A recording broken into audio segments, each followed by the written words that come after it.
नमस्कार,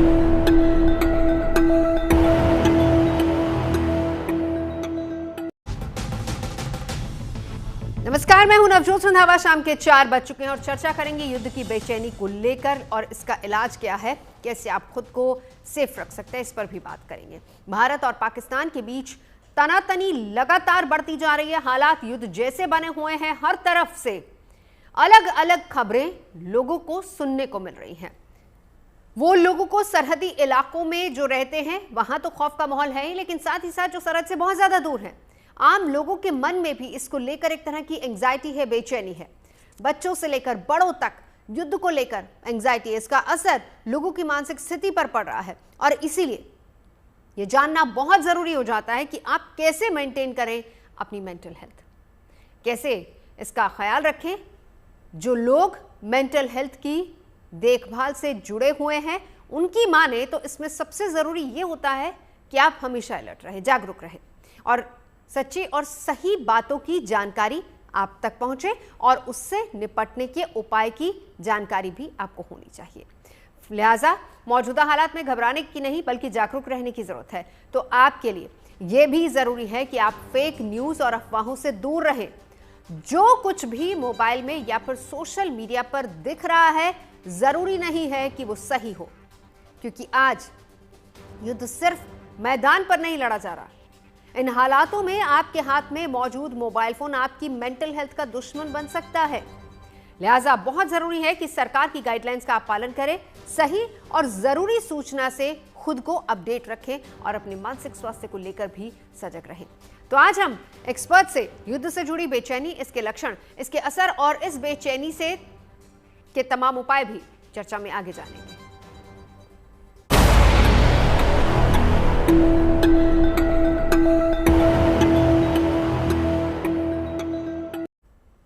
तो जो मौजूदा स्थिति है, अंदाजा लगा सकते हैं कि आप इस हालात में जिस तनाव से लोग गुजर रहे हैं उसे एक्सपर्ट वॉर एंजाइटी के नाम से देते हैं। असल में युद्ध से बेचैनी या फिर वॉर एंजाइटी एक तरह का मानसिक विकार है। युद्ध जैसी स्थितियों में लोग जब इंसान को जान का खतरा महसूस होने लगता है या फिर बहुत ज्यादा वो हिंसा देखता है, तब उसके दिमाग में, उसके मन में इस तनाव को झेल पाने की ताकत नहीं रहती और ये तनाव धीरे धीरे डिप्रेशन, बेचैनी, नींद की कमी, डर के रूप में हमारे सामने आता है। हार्वर्ड यूनिवर्सिटी की एक स्टडी के मुताबिक वॉर एंजाइटी या फिर युद्ध से बेचैनी, जिसे कभी कभी हम न्यूक्लियर एंजाइटी भी कहते हैं, ये एक आम मानसिक प्रतिक्रिया है जो हमें युद्ध या फिर संघर्ष से जुड़ी खबरों और तस्वीरों को देखकर होती है। जब ये बढ़ जाती है तो इन लक्षणों के रूप में हमारे सामने आती है। और लक्षण क्या होते हैं वो भी बता दें। बार बार डरावने सपने आपको आते होंगे, छोटी छोटी बातों पर घबरा जाना, किसी भी आवाज या फिर घटना पर अचानक से चौंक जाना, अकेलापन, अवसाद महसूस होना और आखिर में हिंसक या आत्मघाती विचार आना। ये तमाम ऐसे लक्षण हैं जो वॉर एंजाइटी होने पर नजर आते हैं। युद्ध की बेचैनी के बारे में स्टडीज भी कहती हैं कि हम पहले से ही थकान और चिंता के कारण मानसिक स्थिति से गुजर रहे होते हैं। तो ऐसे में युद्ध जैसे हालात बन जाए तो फिर वॉर एंजाइटी का शिकार होने की आशंका ज्यादा बढ़ जाती है। अमेरिकन साइकोलॉजिकल एसोसिएशन के एक पोल में 80% लोगों ने माना कि रूस यूक्रेन युद्ध की खबरों ने उन्हें गहरा मानसिक तनाव दिया। पहले से तनावग्रस्त लोग जब युद्ध के हालात में मीडिया कवरेज खोजते हैं तो उनकी मानसिक स्थिति और ज़्यादा बिगड़ जाती है। ये एक चिंता और जानकारी की लत का दुष्चक्र बन जाता है, यानी कि जितना ज़्यादा ऐसी खबरें आप देखेंगे उतनी ज़्यादा घबराहट होना तय है। एंग्जाइटी या फिर पैनिक अटैक से जूझ रहे लोगों के लिए युद्ध से जुड़ी खबरें ट्रिगर का काम करती हैं। हर घंटे फ्लैश होती युद्ध की खबरें, धमाकों की आवाज़ें और संभावित हमलों की आशंका उनके मन और मानसिक स्वास्थ्य को और भी ज़्यादा कमज़ोर बना देती हैं। फिनलैंड में हुई एक स्टडी में पाया गया कि जो किशोर न्यूक्लियर वॉर को लेकर चिंतित थे उनमें 5 साल बाद आम मानसिक रोगों जैसे एंजाइटी और डिप्रेशन का खतरा ज़्यादा था। 1991 में जब गल्फ वॉर हुई थी उसी से जुड़ा एक गल्फ वॉर सिंड्रोम, जिसे कि गल्फ वॉर इलनेस या फिर क्रॉनिक मल्टी सिम्टम इलनेस के रूप में भी जाना जाता है। सालों तक लोग इसका शिकार रहे हैं। उनके मन में ये बात कहीं ना कहीं गहरी हो गई थी। तो ये इतिहास के कुछ ऐसे उदाहरण हैं जो कि ये बताते हैं कि युद्ध के दुष्प्रभाव कैसे हमारी मानसिक स्वास्थ्य को खराब कर सकते हैं, और ये असर युद्ध खत्म होने के बाद भी सालों तक बना रहता है, क्योंकि एक्सपर्ट्स मानते हैं कि लगातार नकारात्मक खबरें देखने से मस्तिष्क में स्ट्रेस हार्मोन का स्तर बढ़ता है, जिससे नींद में कमी, चिड़चिड़ापन, पैनिक अटैक जैसी समस्याएं ज्यादा होती हैं। और बच्चों की बात करें तो बच्चों के लिए युद्ध की खबरें और धमाकों की आवाज़ें बहुत भयावह होती हैं। वो इन घटनाओं को समझ नहीं पाते हैं और कई बार उनके मन में डर बैठ जाता है। इससे उन्हें नींद में डरावने सपने आना और सामाजिक गतिविधियों से उनकी दूरी भी बन जाती है। जैसे कि कोई भी अगर समस्या हो तो खुद की समस्याओं को शेयर भी नहीं कर पाते। सोशल मीडिया में तैरती बम धमाकों वाली reels, fake news mental health पर बहुत ज़्यादा असर डाल सकती हैं, और इसीलिए लगातार एडवाइजरी जारी की जा रही हैं कि सही खबर देखिए, गलत खबर नहीं। चलिए अब मनोवैज्ञानिक डॉक्टर कपिल से जान लेते हैं कि आखिर ये एंजाइटी होती क्या है, युद्ध से होने वाली बेचैनी क्या है। वॉर एंजाइटी एक इतनी इंटेंस इमोशनल सिचुएशन होती है जो कि कॉन्फ्लिक्ट से अराइज करती है, जहां पे हाइटेंड इमोशंस हो जाते हैं और आदमी के अंदर इतनी अनसर्टेनिटी आ जाती है वॉर से रिलेटेड या कॉन्फ्लिक्टिंग सिचुएशन से रिलेटेड कि वो हर बारी उसी के बारे में सोचता है और उसके अलावा उसको कुछ नजर नहीं आता, कुछ दिखता नहीं है। वो सोते जागते इतना उसी के बारे में डिस्कस करता है, और जो वो डिस्कस भी आसपास लोगों से करता है वो नेगेटिव ही डिस्कस करता है, और उसको ऐसा लगता है कि कहीं ना कहीं उसकी लाइफ, उसके परिवार की लाइफ एक ऐसी मुकाम पे पहुंच गई है कि जहां पे शायद उसके साथ आगे जाके अच्छा नहीं होगा। तो ये जो सोच है वो जब बार बार सोचता है तो उसकी इंटेंसिटी बढ़ती है, और वहां से जो एंजाइटी है उसकी और ज्यादा बढ़नी शुरू हो जाती है। तो ऐसे में बहुत ज़रूरी हो जाता है कि युद्ध को लेकर आप बेवजह पहली बात तो परेशान ना हो, और तनाव के माहौल में आप अपनी तैयारियों को पूरा रखें।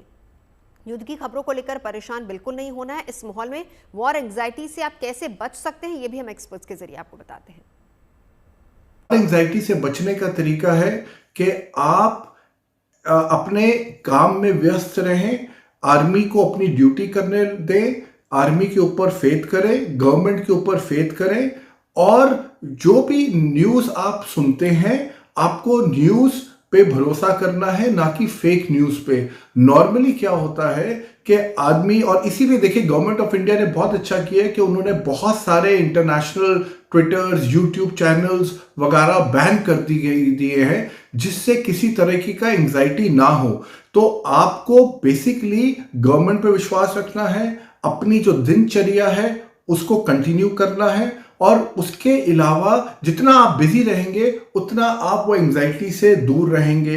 अगर आपकी जो हॉबीज हैं आप उसको करिए, बाकी कुछ फॉलोइंग सिचुएशन जो गवर्नमेंट आपको डायरेक्शन देती है तो उसको बड़े रिलैक्स्ड होके लीजिए, क्योंकि जब आदमी पैनिक कर देता है एंजाइटी में तो वो उसको और उसके अंदर खलबली पहुंचाता है, जिससे उसको और प्रॉब्लम होती है। अब देखिए, क्योंकि सोशल मीडिया का ज़माना है, जाहिर सी बात है कि युद्ध जैसे हालात भी हैं, रील्स और फेक न्यूज़ युद्ध से होने वाले तनाव को और ज़्यादा बढ़ा देती हैं। इसी से आपको अलर्ट रहना है, और इसे लेकर सरकार भी सतर्क है और सरकार ने एक्शन भी लिया है।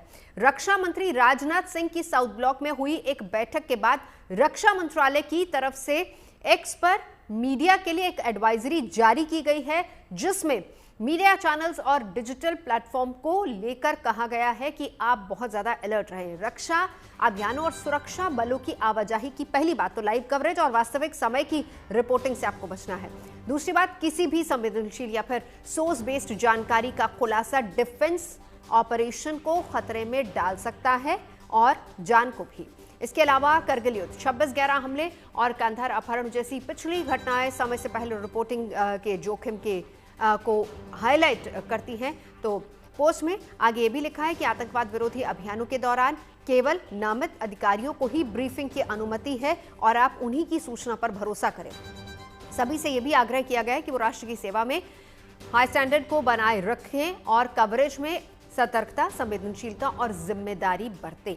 और इसीलिए बहुत जरूरी हो जाता है कि आप अगर इस तरह की पहली बात तो खबरें देख रहे हैं तो सबसे पहले ये जान लीजिए कि क्या वाकई वो खबर सही है या नहीं। हालांकि सरकार की तरफ से, अपनी तरफ से भी फेक न्यूज़ पर लगातार लगाम लगाई जा रही है ऐसे तनाव के माहौल में। खास मेहमान हमारे साथ इस वक्त जुड़ चुके हैं, एक बार परिचय करा देती हूँ। मेजर जनरल जेके बंसल साहब हमारे साथ हैं, फॉर्मर मेंबर हैं, एनडीएमए और डिफेंस एक्सपर्ट हैं।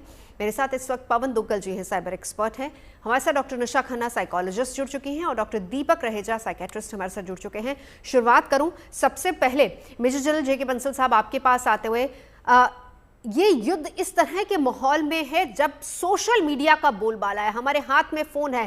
कल रात जिस वक्त पाकिस्तान की तरफ से फायरिंग हो रही थी और हम लोग इधर से उसका जवाब दे रहे थे, बहुत से ऐसे लोग हैं जो पूरी रात नहीं सोए। सही खबरों के साथ फेक खबरें भी थी और लोगों के न सोने का कारण यही देखा गया कि उनको एंजाइटी बहुत ज्यादा थी। देखिए, जो पहले स्पीकर ने बताया, दो बहुत इंपॉर्टेंट चीजें बताई। एक इंपॉर्टेंट चीज तो यह है कि अपने काम में जो आपका रूटीन में उसमें व्यस्त रहें और इधर उधर की बातों में या न्यूज को कम देखें जब उनको उसको सहन नहीं कर सकते। दूसरा सबसे बड़ी बात यह है कि उनको एक नॉलेज प्रॉपर होनी चाहिए, और प्रॉपर नॉलेज ये होनी चाहिए कि हमारा जो ये युद्ध हो रहा है वो पाकिस्तान के साथ में हो रहा है और हमारी शक्ति बहुत, हम धर्म युद्ध लड़ रहे हैं। एक तो धर्म युद्ध का मतलब हम सही युद्ध लड़ रहे हैं जो टेररिस्ट को खत्म कर रहे हैं, बल्कि ये युद्ध नहीं है, हम इसको युद्ध नहीं कह रहे। ये तो एक टेररिस्ट ने जो हमारे ऊपर अटैक किया उसका असर ज्यादा पड़ना चाहिए लोगों के ऊपर मन में, बल्कि ये जो जब हमने उसको न्यूट्रलाइज करने के लिए किया था, तो जब न्यूट्रलाइज करने के लिए किया तो और सबको ये विश्वास होना चाहिए कि भारत की सेना सशक्त है। हमारे पास में सबसे best defence, air defence system है जिसमें 4 लेयर हैं, जो कि एक एडवांस डिफेंस लेयर है, दूसरी एक जो अपनी पृथ्वी एयर डिफेंस है, और सबसे बड़ा है हमारे पास S-400। ये एक बहुत ही उन्नत किस्म का एयर डिफेंस है जो 72 जो है 72 टारगेट को एक साथ कर सकता है। ये पहले जो डिटेक्ट करता है, फिर ट्रैक करता है, और ट्रैक करने के बाद में फिर इसको इंटरसेप्ट करके वहीं पर ध्वस्त कर देता है। तो जो अभी तो बिल्कुल किसी के मन में कोई शक ही नहीं होना चाहिए। वो शक इसलिए नहीं होना चाहिए कि हमारे एयरफोर्स ने ये बता दिया है कि हमारे पास बेस्ट सिस्टम है, और 2 उदाहरण अभी हो चुके हैं। अगर मैं इस युद्ध की बात करूं कि पहले जो सबसे पहले हमने जब ये इनके टेररिस्ट के ठिकानों को ध्वस्त किया, तो उसके अगले दिन बाद जो हमारे 15 सिटी के ऊपर में उन्होंने मिसाइल और जो ड्रोन भेजे थे, उनको हमारे जो SCALP missile, hammer missile, Sukhoi,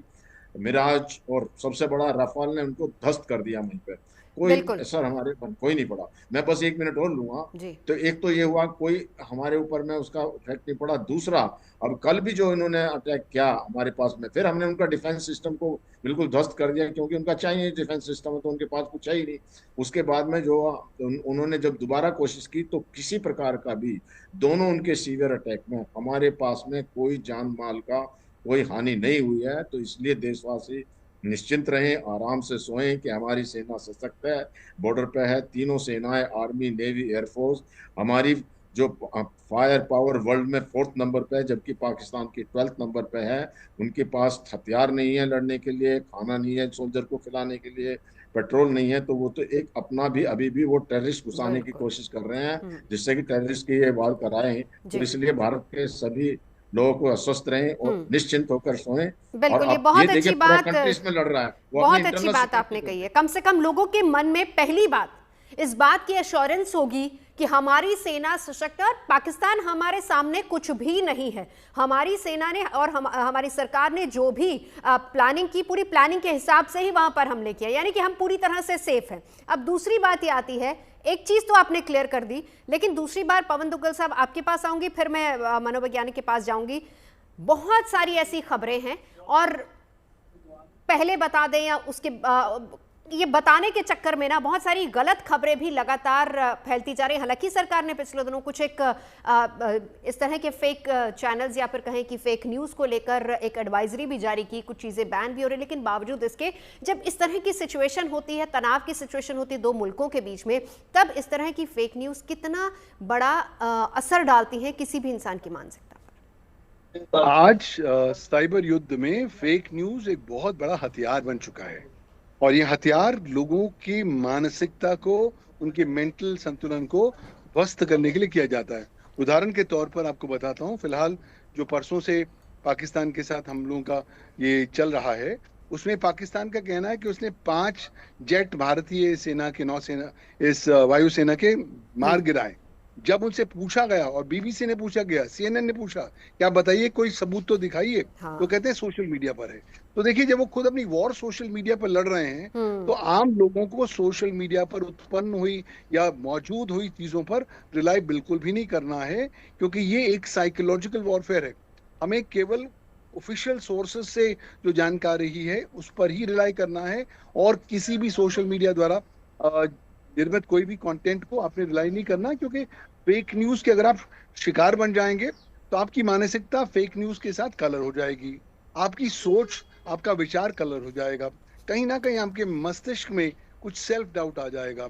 तो इसलिए मुझे लगता है कि अपने मनोबल को हमें कमजोर नहीं करना है, मान के चलना है कि ये फेक न्यूज, फेक व्यूज और फेक इंफॉर्मेशन का भी युद्ध है। इसलिए इंफॉर्मेशन जब तक हम उसकी इंडिपेंडेंट तौर पर पुष्टि ना कर पाए, तब तक हम इसको रिलाय बिल्कुल नहीं करेंगे। ये एक बुनियादी चीज हमें सोचनी चाहिए, और साथ ही साथ हमें कंट्रीब्यूट करना है कि हम जितने अपने परिवारजन हैं, मित्रगण हैं, समाज में जितने लोग हैं, उनको भी प्रेरित करें कि वो जो चीज देख रहे हैं इंटरनेट पर, उस पर विश्वास ना करें जब तक कि स्वयं उसकी पुष्टि ना कर सकें। क्योंकि आज तो आर्टिफिशियल इंटेलिजेंस आ चुका है, और आर्टिफिशियल इंटेलिजेंस द्वारा fake news, fake deep fake बनाना बिल्कुल बच्चों का खेल रह गया है। तो इस संदर्भ में मैं समझता हूं कि हमारा दायित्व हमारे राष्ट्र के प्रति यह है कि हम साइबर योद्धा हैं, और हम योद्धा अपना योगदान तब दे सकते हैं जब हम फेक इंफॉर्मेशन पर रिलाई ना करें, साइबर सुरक्षा को जीवन जीने की शैली के स्वरूप में अडॉप्ट करें। बिल्कुल। अब लौटती हूँ सर आपके पास, एक बड़ा सवाल ये भी है, क्योंकि इस तरह की जब खबरें आती हैं तो बिना सोचे बिना देखे लोग अक्सर फॉरवर्ड कर देते हैं। व्हाट्सएप पे ऐसे बहुत सारे ग्रुप हैं और दिन में हजारों ऐसी खबरें फॉरवर्ड होती हैं, उस पर आपसे बात करूंगी। लेकिन उससे पहले डॉक्टर दीपक रहेजा आपके पास और डॉक्टर निशा आपके पास आना चाहूंगी। डॉक्टर दीपक, पहले तो ये बताइए, वॉर एंग्जाइटी होती क्या है?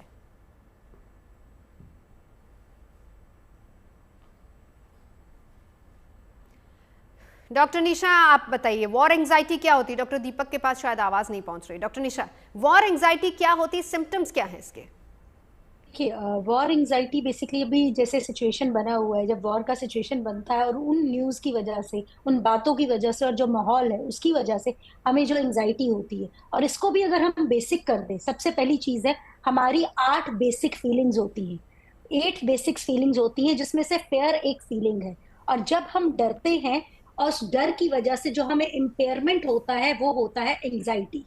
यानी कि हमें अगर डर की वजह से जब हम प्रॉब्लम फेस करते हैं, एंग्जाइटी फेस करते हैं, और उसकी वजह से कई बार हम थ्रेटेंड महसूस करते हैं, कई बार हम ओवरवेल्म्ड महसूस करते हैं, कई बार हमें डरे हुए महसूस करते हैं, और इन सब के चलते हम चीजों का सोल्यूशन चाहते हैं। हर एक चीज हमें एक प्रॉब्लम देती है और उसका एक सोल्यूशन भी देती है। जब हम एंग्जाइटी की बात करते हैं, चाहे वो नॉर्मल एंग्जाइटी हो और स्पेशली इस केस पे वॉर एंग्जाइटी की बात हो, तो हर एंग्जाइटी भी हमें एक गिफ्ट देती है। वो गिफ्ट ये है कि हम प्रिजर्वेशन करें, हम फेथ करें, ट्रस्ट करें, विजडम का प्रयोग करें। यही एक मैसेज होता है जब एक कोई भी इंसान, कोई भी पॉपुलेशन जो है वो वॉर एंग्जाइटी के दौर से गुजर रही होती है।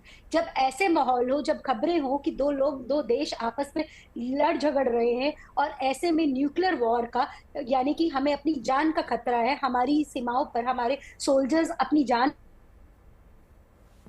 को खेलकर हमें सुरक्षित रहे हैं, ऐसे माहौल की वजह से, ऐसी न्यूज की वजह से, चाहे वो फेक हो या ओरिजिनल हो, उसकी वजह से हमारा मन घबराता है, हम नम फील करते हैं, हमें रात को नींद नहीं आती, हम इरिटेटेड फील करते हैं, और तरह तरह के ख्याल हमारे मन में आते हैं। इसे हम वॉर एंग्जाइटी कहते हैं।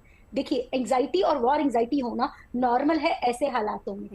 मेजर प्रॉब्लम ये है कि हम अपने आप को इन चीजों से सुरक्षित कैसे रखें। अगर इस इंफॉर्मेशन आ रही, लौटती हूँ डॉक्टर निशा आपके पास, शायद कुछ टेक्निकल इशू है। डॉक्टर रहेजा, आप यहीं से बात की शुरुआत करते हैं, हम इसमें अपने आप को सुरक्षित कैसे रखें। लेकिन उससे पहले अगर आप ये हमें बता दें, न्यूक्लियर एंग्जाइटी और वॉर एंग्जाइटी क्या दोनों चीजें सेम होती हैं? लक्षण क्या सेम होते हैं?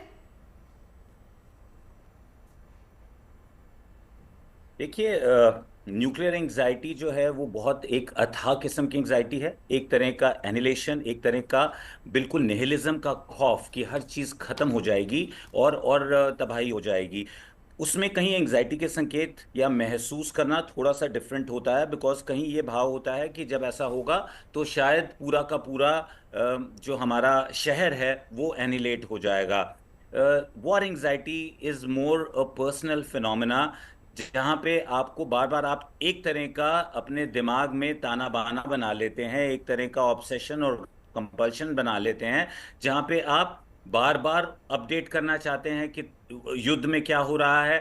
आपके दिमाग में वही विचार बने रहते हैं और आप एक परपेचुअल खौफ की सी स्थिति में आ जाते हैं। आपको लगता है कि कहीं प्रलय आने वाली है और सब कुछ खत्म हो जाएगा, और ऐसा नहीं भी होता। तो जैसा आपने कल भी देखा कि काफी लोगों ने ये महसूस किया कि वो पूरी रात जुड़े रहे। तो यहाँ पे जैसा आपने बताया था कि हमारे जो गवर्नमेंट है, डिफेंस मिनिस्टर हैं, उन्होंने मीडिया ब्रीफिंग की है, क्योंकि मीडिया का यहाँ उत्तरादित्य बहुत जिम्मेदारी का बन जाता है कि हम क्या दिखा रहे हैं और कैसे दिखा रहे हैं। उसको सिर्फ सनसनीखेज कर देना और टीआरपी की होड़ में उसको सेंसेशनलाइज करने से लोगों के अंदर एक भय का जो कंपोनेंट है वो इस कदर बढ़ जाता है कि वो एज पे रहते हैं, वो चिड़चिड़े होने लगते हैं।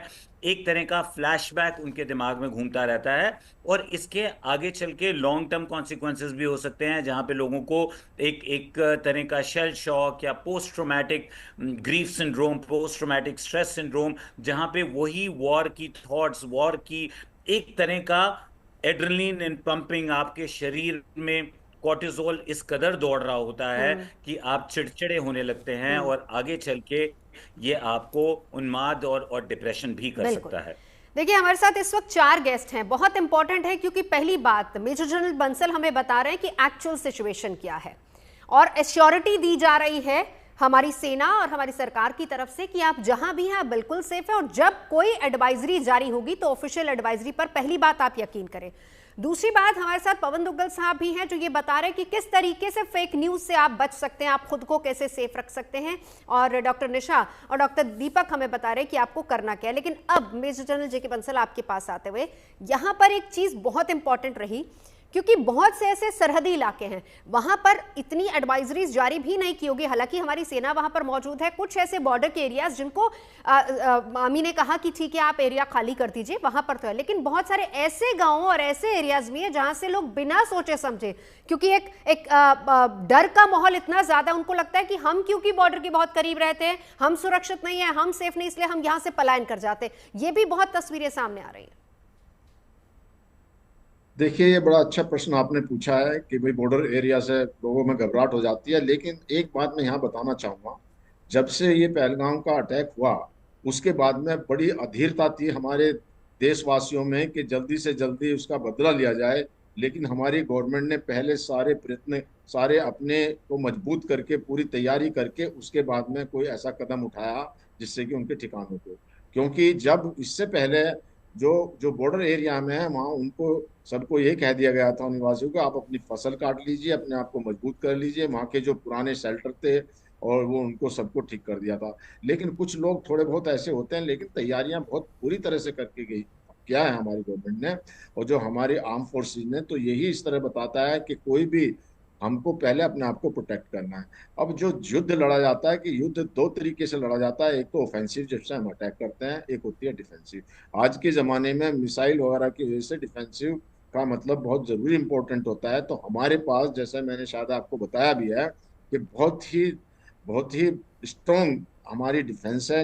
एक आयरन डोम जो जैसा इजराइल में उस तरह के 4-5 लेयर हैं, जिसमें हमारी पृथ्वी एडवांस एयर डिफेंस है, एडवांस एयर डिफेंस है, आकाश एयर डिफेंस है, और ये S-400 है, और बराक 8 जो इसके हैं जो हमने इजराइल से लिए। तो इन सबको देखते हुए ये बहुत एक हमारा जो सुरक्षा घेरा बहुत ज्यादा है। मैं यहाँ पर एक चीज और भी बताऊंगा कि देखिए, जब युद्ध होता है उसमें सिर्फ सैनिक ही नहीं लड़ते, पूरा नेशन जो है युद्ध में होता है, उनकी भी अपनी तैयारी होनी चाहिए। और तैयारी में हर एक सैनिक है, जो हमारा सिटीजन है, जो हमारा नागरिक है, तो उनको सबको अपने आप को इन्वॉल्व करना है कि हम अपने जो किसी प्रकार का जैसे संसाधन जुटाने हैं, कि ब्लड डोनेशन करना है, या जो है अपनी एक किफ़ायती से चलना है, पेट्रोल वगैरह कम इस्तेमाल किया जाए, हमारे लिए युद्ध के लिए चाहिएगा। तो इस तरह से अपने आप को इन्वॉल्व करके वो अपने आप को एम्पावर्ड करें, और इस तरह की शिक्षा और इस तरह के जो मैं आपको बहुत ही आपका जो बिल्कुल। प्रोग्राम तारीफ काबिल है, क्योंकि आपने जो एक प्रोग्राम चलाया, ये किसी ने नहीं चलाया इस तरह का, जिस बात को आपने पकड़ा और जो कि आप एक अच्छा मैसेज दिलवा रहे हैं एक्सपर्ट के थ्रू। बिल्कुल। यही आपके इस मैसेज से जितने भी लोग आपके चैनल को देखेंगे, हाँ। उनकी चिंता तो दूर हो जाएगी, उनको तो वार एंजाइटी होगी नहीं, मुझे पूरा विश्वास है। नहीं सर, ये बहुत ज़रूरी है। और पवन जी देखिए, हम बहुत सारे सोशल मीडिया के माध्यम इस्तेमाल करते हैं। सबसे इजी व्हाट्सएप तो तकरीबन सबके पास है। मैं मानती हूँ ठीक है, कई लोग फेसबुक या इंस्टाग्राम या फिर एक्स पे नहीं होंगे, व्हाट्सएप सबके पास होता है। लेकिन वहीं पर इतनी ज़्यादा सर्कुलेशन होती है फेक मैसेज की, हम उससे कैसे बचें? इसी का जवाब पवन जी मैं आपसे जानूंगी। युद्ध की बेचैनी का इलाज क्या है, इसी पर हम चर्चा कर रहे हैं। इलाज आपके पास है, आपके हाथ में है, और वो है आपका फोन। बाकी चीजें क्या करना है वो सब तो हम अपने एक्सपर्ट से जानेंगे। लेकिन पवन जी, ब्रेक पर जाने से पहले जो सवाल आपसे किया था, मैं आज सुबह जब उठी तो मैंने इंस्टाग्राम स्क्रॉल किया, हर एक ऑल्टरनेट खबर जो थी वो युद्ध से जुड़ी, और उसमें बहुत सारी फेक खबरें थी। क्योंकि सारा दिन मीडिया में रहते हैं, हमें पता है क्या सही खबर है क्या नहीं, ये हम जानते हैं। और उन्हीं में से कुछ फेक खबरें, फिर उसके बाद मैंने व्हाट्सएप चेक किया तो वो फेक खबरें लगातार एक दूसरे को भेजी जा रही थी। अब ऐसी खबरों का क्या कीजिएगा? देखिए, हमें कुछ नहीं करना, हमें समझना है कि हम हमारे चारों एक आग का दरिया है और हमें फूंक फूंक कर जाना है। अगर हम इस फेक न्यूज़ को एकदम गले से लगा लेंगे तो अपना ही नुकसान करेंगे, समाज का नुकसान करेंगे, राष्ट्र का नुकसान करेंगे। मुझे लगता है कि हम सबको इस बात को समझना है कि आज इंटरनेट पर जो भी चीज़ देख रहे हैं उसमें से अधिकांश कंटेंट फेक है। अगर इस बेसिक प्रिजम्पशन के साथ हम चलेंगे तो काफ़ी हद तक हम अपने आप को सुरक्षित रख पाएंगे। और वैसे भी बहुत वक्त हमारे यहाँ जो फियर ऑफ मिसिंग आउट है, उसको कहीं ना कहीं आपको टाटा बाय बाय करना पड़ेगा। भाई, मिस आउट हो गया तो हो गया, कल सुबह फिर सूरज उगेगा। देखिए, कल रात इतनी सारी टेलीविजन चैनल्स ने लाइव टेलीकास्ट किया, ये हुआ वो हुआ। अब मेन स्ट्रीम प्रिंट मीडिया पर देखिए, जो एक्चुअल कवरेज थी वो बहुत छोटी मिनिस्कुल थी। और जब आप होलिस्टिक पर्सपेक्टिव में देखते हैं तो आप पाते हैं कि था एक छोटा सा एक क्षेत्र में काम हो रहा है, वो उतना बड़ा नहीं है कि साहब कल सुबह दुनिया खत्म हो जाने वाली है। हमें आप इसे एक होलिस्टिक पर्सपेक्टिव में देखना है। ठीक है, दो राष्ट्र लड़ रहे हैं, एक राष्ट्र ने गड़बड़ करी है, दूसरा राष्ट्र उसकी जवाब देने की कोशिश कर रहा है। ठीक है, जो प्रोसेस चल रहा है चलेगा, और जो कार्रवाई होगी एज पर लॉ होगी, लेकिन हमको उसमें बहना नहीं है। ये सरकार का निर्णय है कि सरकार ने क्या करना नहीं करना। अगर पाकिस्तान हमारे यहाँ आतंकवादी भेज रहा है, हमारे यहाँ कत्लेआम कर रहा है, तो हमारा मुंह तोड़ जवाब देना हमारा मूलभूत जन्मसिद्ध अधिकार बन जाता है जो हमने दिया। उसके बाद वो हमारे प्रभुता, अखंडता, सुरक्षा पर कुछ भी अटैक करेंगे तो हमारी भारतीय सरकार सशक्त है, जागरूक है और कॉन्स्टेंटली प्रिपेयर्ड है भारत की सोवरेनिटी, सिक्योरिटी, इंटीग्रिटी को प्रोटेक्ट करने के लिए। हमें एज इंडिविजुअल्स उस लेवल पर नहीं सोचना है, हमें सोचना है अपने लेवल पर हम अपने जीवन को किस तरीके से साइबर सुरक्षित बना सकें, साइबर हाइजीन का इस्तेमाल करें, इस तरह की जो कांस्टेंट खबरें आ रही हैं उस पर रिलाई ना करें, और एक होलिस्टिक अप्रोच अडॉप्ट करें। कोशिश करें इंटरनेट से छोड़ के प्रकृति के साथ जुड़ने का प्रयास करें।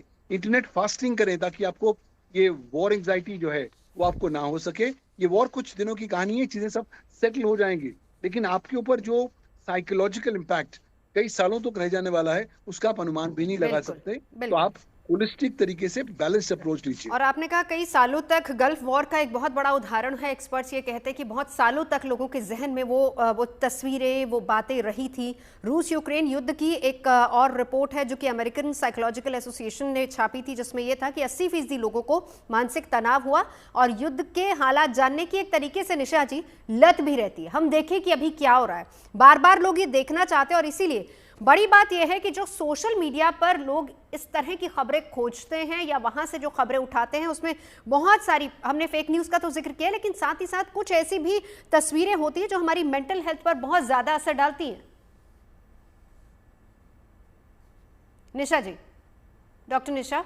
देखिए, जैसे कि डॉक्टर दीपक, हेलो, जैसे कि डॉक्टर दीपक ने कहा था, ऑब्सेशन, जब हम एक न्यूज को, एक इंफॉर्मेशन को बार बार रीचेक करने की कोशिश करते हैं रेपिटेटिवली, तो हम उसके बारे में ऑब्सेस हो जाते हैं। यानी कि चाहे वो लाइव अपडेट्स हो, चाहे अभी वार की इस कंडीशन में या जो भी सर्जिकल स्ट्राइक चल रही है उस कंडीशन में, जब जो भी पाकिस्तान और इंडिया के बीच में चल रहा है, अगर आप बार बार उन न्यूज का अपडेट लेने की कोशिश कर रहे हैं और मिनट पर मिनट, चाहे वो आपकी जॉब का हिस्सा नहीं है पर वो डर के मारे, उस फेयर के वजह से आप ऐसा कर रहे हैं, क्योंकि डर में भी हम तब है जब हमारी एंजाइटी और सैडनेस की दो फीलिंग्स एक साथ मर्ज कर जाती हैं। तो ऐसे में ऑब्सेशन होना कंपलसरी है, यानी कि एक ही बार के बारे में बार बार सोचना।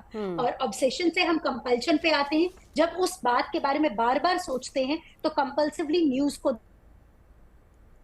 देखते हैं, उस न्यूज को बार बार पढ़ते हैं, एक चैनल से दूसरे न्यूज चैनल पर कुछ को के बारे में इंफॉर्मेशन तो से बात करते हैं इन चीजों के बारे में। तो ऐसे केसेस में अगर ये हो रहा है तो कहीं ना कहीं हम में हो सकता है कि आगे चलकर ओसीडी या डिप्रेसिव सिम्टम्स आ जाए, ना सिर्फ एंजाइटी के सिम्टम्स। क्योंकि ऐसी सिचुएशंस में, क्योंकि जब चाहे वो कोविड-19 का टाइम हो, चाहे वो यूक्रेन की वार का टाइम हो, जब ऐसी सिचुएशंस आई हैं जहां पर अनसर्टेनिटी होती है और हमें ये नहीं पता कि आगे क्या होने वाला है, तो ऐसे समय में वो बोलते हैं हमें we have to go with in. तो इस विद इन में हमें अपने आप का ध्यान रखना है, अपनी एक्टिविटीज में, जैसा कि सर ने कहा था, अपनी हॉबीज में इन्वॉल्व होना है, अपने आप को, चाहे हम प्रेयर में इन्वॉल्व हो, चाहे हम जो भी काम कर रहे हैं उसमें अपने थॉट प्रोसेस को पॉजिटिव करें, चाहे वो फोर्सफुल हो, हम उन लोगों से बात करें जो पॉजिटिव बात करें, जरूरी नहीं। और कोशिश करिए कि अगर ज्यादा से ज्यादा हर वक्त अगर हम सोशल मीडिया के साथ ना इन टच में रहें, क्योंकि हम आने वाली फेक न्यूज को तो रोक नहीं पाएंगे, बट एटलीस्ट हम अपने माइंड को प्रोटेक्ट कर सकते हैं। और किन चीजों से हमें पॉजिटिव एनर्जी मिलती है, किन लोगों से बात करने से हमें पॉजिटिव एनर्जी मिलती है, हम उन चीजों पर ध्यान रखें।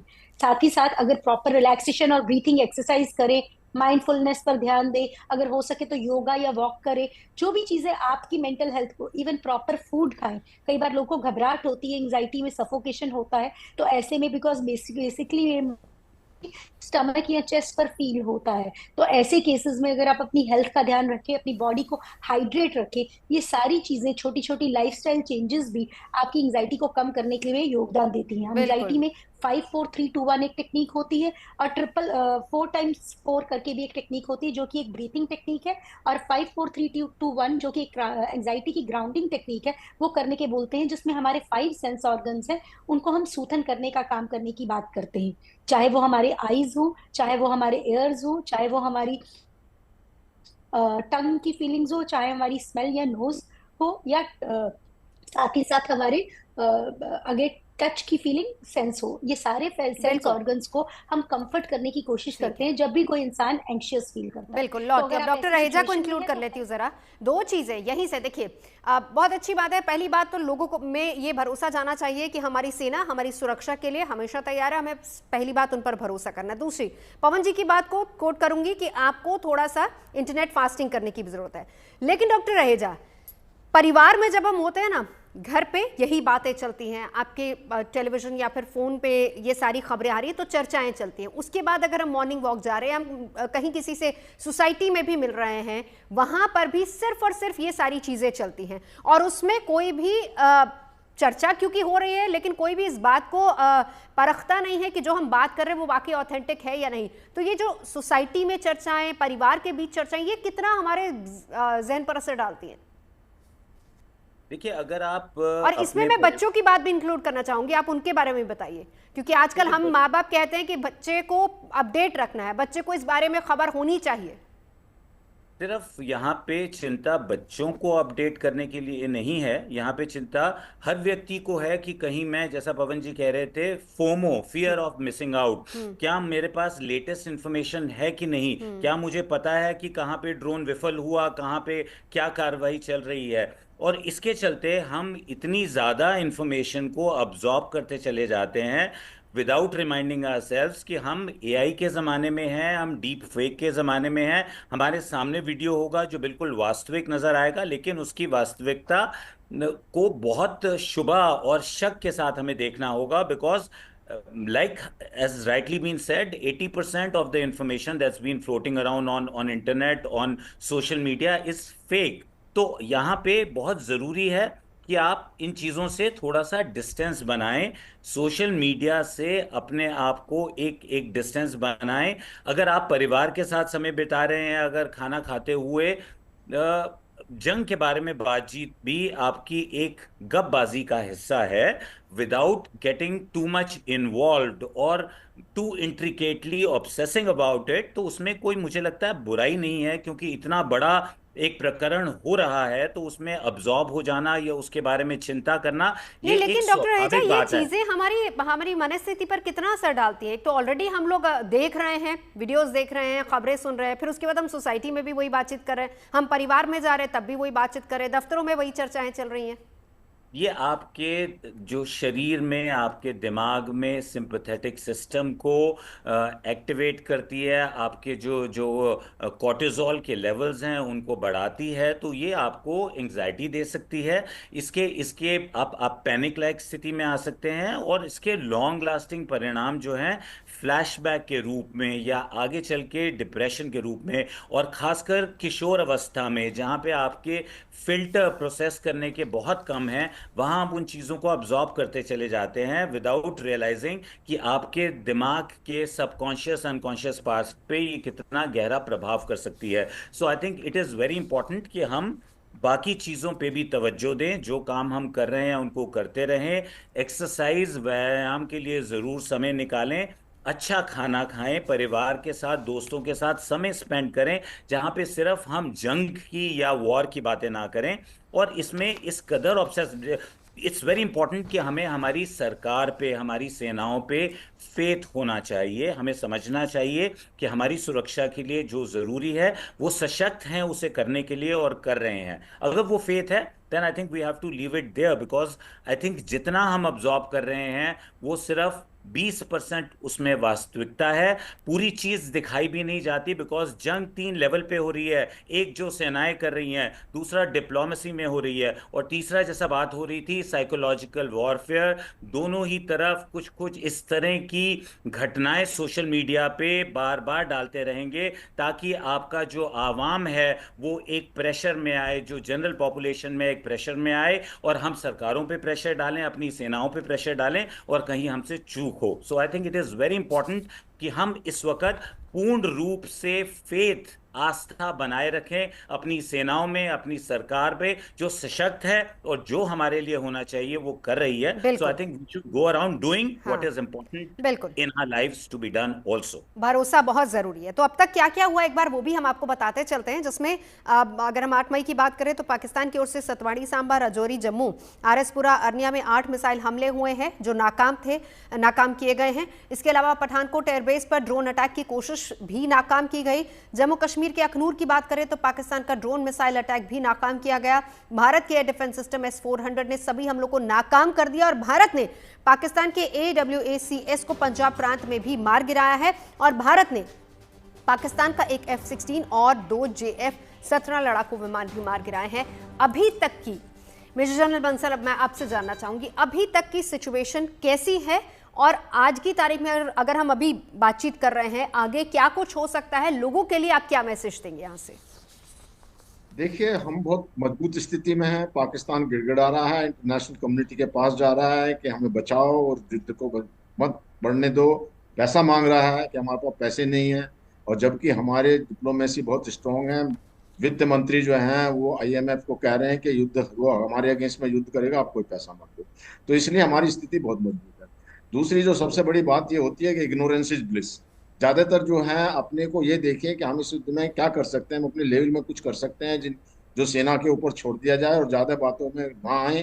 तो यही एक तरीका है जिससे कि वो अपने आप को सब लोग सुरक्षित रख सकते हैं, मेंटली स्टेबल रख सकते हैं। मैं बस इतना ही कहता हूँ। जी जी, इसी के साथ साथ अगर मैं आगे की बात करूं तो किस तरह के एक्शंस हो सकते हैं, कहां पर अलर्ट रहने की जरूरत है?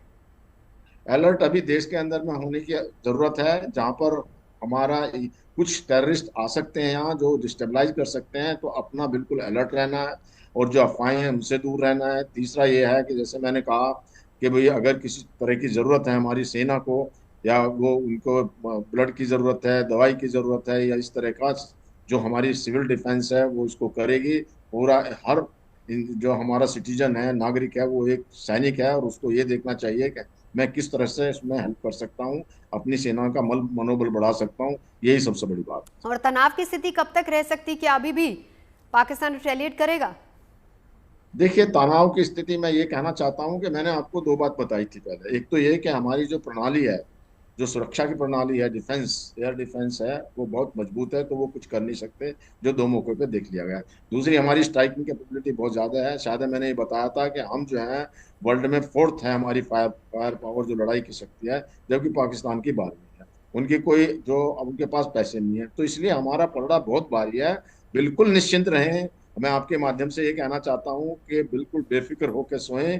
अपने जो नागरिक, उनको कोई चिंता करने की जरूरत नहीं है, वो बिल्कुल एकदम सुरक्षित हाथों में। जी बिल्कुल। पवन बंसल साहब, अब आपके पवन दुग्गल साहब माफ कीजिएगा, आपके पास आते हुए सारे मैसेजेस फ्लोट तो होते हैं, लेकिन आज इस पूरे सोशल मीडिया पर जितना मैंने स्क्रॉल किया, केवल एक शख्स ने मुझे मैसेज भेजा जिसमें ये कहा कि कोशिश ये करें कि आप अपनी तरफ से कोई भी मैसेज बिना उसको परखे हुए फॉरवर्ड नहीं करें और पैनिक क्रिएट ना करें। क्या करना चाहिए आइडियली इस वक्त लोगों को सोशल मीडिया अगर हम इस्तेमाल कर रहे हैं, जिसमें ट्विटर है, फेसबुक हो गया, या फिर व्हाट्सएप हो गया, या इंस्टाग्राम, ऐसे तमाम जो प्लेटफॉर्म्स हैं? मुझे लगता है आज के युद्ध वाले मौसम में आवश्यकता है कि हम सोशल मीडिया फॉरवर्डिंग का उपवास करें। यानी कि सोशल मीडिया पर कुछ भी चीज फॉरवर्ड ना करें, चाहे वो अच्छी लग रही हो चाहे वो बुरी लग रही हो। उसका कारण है, हो सकता है वो चीज झूठी हो, आपकी गलती से, इनोसेंट फॉरवर्डिंग से हो सकता है कहीं ना कहीं लोगों की मानसिकता पर नुकसान पहुंच सकता है। सरकार बेहतरीन काम कर रही है, हमारी सेना, हमारी जो 3 फोर्सेस हैं are wonderful across the world, और हमें उन पर पूरा यकीन है। इसलिए हम अपने छोटे छोटे युद्ध सोशल मीडिया के दायरे पर ना करें तो अच्छी बात है। जो हमारी सरकार बेहतरीन काम कर रही है उसमें अड़ंगे ना डालें, सोशल मीडिया पर कुछ चीज फॉरवर्ड ना करें। अपने 2 क्षण की फेम लेने का समय अभी नहीं है। आज वो समय है कि सारे भारतवासियों को साथ मिलकर, एकजुट होकर एक ही रिस्पॉन्स देना है, और वो रिस्पॉन्स हमारी सरकार का है, हमारी सेना का है, हमारी डिफेंस फोर्सेस का है। आज ये दौर नहीं है कि हम सोशल मीडिया पर कुछ चीज फॉरवर्ड करेंगे, अपने कुछ नंबर बढ़ाएंगे, अपने 2 सेकंड जो फेम करेंगे। नहीं, आज हम सबका एकमात्र रास्ता है, एकमात्र उद्देश्य है कि कहीं ना कहीं भारत की प्रभुता, अखंडता और सुरक्षा जो है उसको नकारात्मक रूप से कोई भी व्यक्ति प्रभावित ना कर सके। तो उसमें जितना हम योगदान दे सकें, सरकार के हाथों को जितना सशक्त कर सकें, उतना अच्छा रहेगा। बिल्कुल। 2 पॉइंट्स डॉक्टर निशा, कैसे वॉर एंजाइटी से बचें? देखिए, एंजाइटी मैं बोलूंगी वो डर की वजह से होती है, फेयर की वजह से, और हमारे 90% फेयर्स इररेशनल होते हैं। तो हम सबको ये बोलना है 90% of each person fears are irrational. Second thing, जब हम बात करते हैं और फेयर की स्थिति में होते हैं या डर की स्थिति में होते हैं, तो ऐसे समय में हमें अपने आप को खुश रखना है। बिल्कुल। अगर हम खुश रखेंगे और पॉजिटिव थॉट प्रोसेस, क्योंकि एक नेगेटिव, ये बहुत जरूरी है, खुश रखना और पॉजिटिव सोचना। एक बार डॉक्टर रहेजा से भी एक पॉइंट ले लेते हैं। डॉक्टर रहेजा, तनाव की स्थिति में क्या किया जाए इस वक्त जो माहौल है देश में? बहुत ज्यादा अपने आप को, दिस इज नॉट मूवमेंट कि हम रील्स बनाएं या अपने आप को पॉपुलराइज करने का या कोई भी किसी तरह का फायदा उठाने का प्रयास करें। ये बहुत जरूरी है कि हम माइंडफुल रहें, एक्सरसाइज जरूर करें, दोस्तों के साथ समय, परिवार के साथ समय बिताएं, और कुछ चीजों को स्वाभाविक रूप से सरकार पे, सेनाओं पे छोड़ दें, उसकी जिम्मेदारी लेने का प्रयास ना करें। जी, चलिए, बहुत बहुत शुक्रिया तमाम खास मेहमानों का हमारे साथ जुड़ने के लिए। तो युद्ध की बेचैनी से कैसे बचना है, बहुत इंपॉर्टेंट है। सबसे पहले अपनी सरकार, अपनी सेना पर भरोसा रखें। दूसरी सबसे बड़ी बात यह है कि फेक न्यूज से आप बहुत ज्यादा दूर रहें। अननेसेसरी, बिना परखे चीजों को फॉरवर्ड नहीं कीजिए, मैसेजेस को फॉरवर्ड नहीं कीजिए, उस पर भरोसा नहीं कीजिए। केवल सरकार की ऑफिशियल साइट से जो स्टेटमेंट्स आती है आप उन्हीं पर भरोसा कीजिए, यकीन कीजिए। तीसरी सबसे बड़ी बात है, खुद को खुश रखना है, पॉजिटिव खबरें देखनी है, वो खबरें जो कि आपको सकारात्मकता देती हैं, पॉजिटिविटी देती हैं, जो मिलती हैं आपको गुड न्यूज़।